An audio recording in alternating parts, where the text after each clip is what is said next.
Hey, it's Mike from Game World Engineer, and today I'm going to be taking a look at the Dev Snapshot for Godot that just came out a couple of days ago for 4.3 Dev 4 for Godot. So this is a pre-release version of Godot, the next version they're working on right now, and they just released Dev Snapshot number 4, which you can download from their repository. But we're just going to take a look at the changes for this.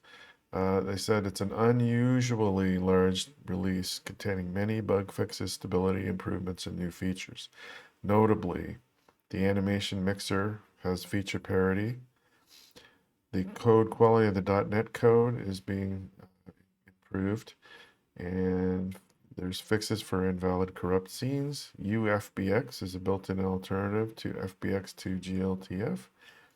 Huge improvement to pixel stability for pixel art games.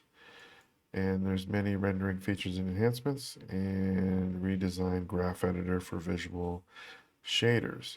So it tells you you can download it, and there's a web editor. You can also check it out in the web editor if you want. The highlights are the animation mixer feature parity. Um, so with any of these descriptions, you can open this link, and it goes to the pull request in GitHub, so you can take a look at each one, and it usually gives a description of what they did, and then oftentimes it'll give screenshots as well. So like for UFBX for importing FBX files, so you no longer will need this FBX2 GLTF tool separately. It'll restore FBX imports in Godot. So this is where they tested it. They have a screen recording of them testing it. So there's a huge improvement to pixel stability for pixel art games.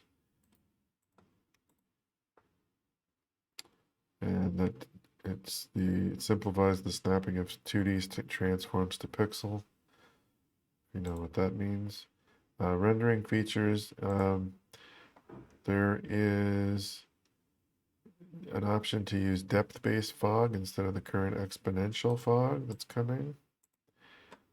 That's being worked on. So see, it gives you a screenshot of it. Here they get some pink fog for the exponential add or depth fog. And then there's a support for glow that's being added to the compatibility backend. That's the compatibility renderer. There's a redesigned graph editor for visual shaders. And so it looks a lot better now. It looks, they have these colored bars now. It makes it easier to look at it at a glance, because currently it looks like this. It's hard to figure out what's going on there unless you really zoom in. And this pull request brings it in, so you can see, oh, there's like different types of nodes have different colors, so it makes it easier to figure out what's going on. There is also a major change to, yes, a new compositor effects API has been added, which allows you to register callback functions that will be run in between rendering passes. This allows you to insert rendering commands in the middle of the built-in rendering pipeline. So that would be like a post-processing effect that you could insert into the renderer. So this is the example that they have where they turn the output of the renderer to grayscale in a post effect. So you can basically make post-processing effects with this implementation.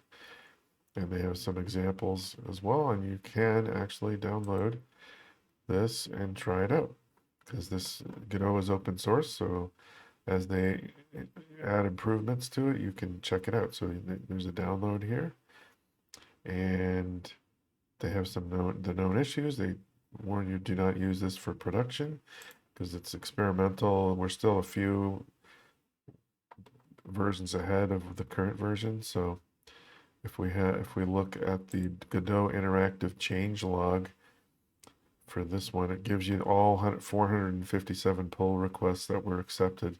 So you can look at them and see what was done, and if certain bugs that you're worrying about were fixed or not. And they have that for each of the releases. And currently we're in the stable release 4.2.1. So we still have release candidate 1 of 4.2.2. So this is in release candidate. So this probably should be coming out pretty soon. And so 4.3 is even ahead of that. So if you want to be on the bleeding edge, you can download 4.3 Dev 4. And the other thing they have is this a screenshot here, which is from this game, a game made with Godot, Parking Garage Rally Circuit. And they said that this developer of this game is the guy who did Jellycar. If you remember Jellycar from a while back. So he's got a new game coming out from Steam called Parking Garage Rally Circuit, made with Godot. So you can see it's like it says that you're going to be in parking garages across the US and the UK, and so each level has different parking garages you're going to race in. So each parking garage is like a circuit, but then so it's a circuit racer with rally features. So it's sort of a merge of those two type of games. There's some jumps, and this one's in San Francisco from the looks of it. So it looks interesting. So keep an eye on that. Go to Steam and add it to your wish list, and it'll be coming out later this year. So that's all I had for today.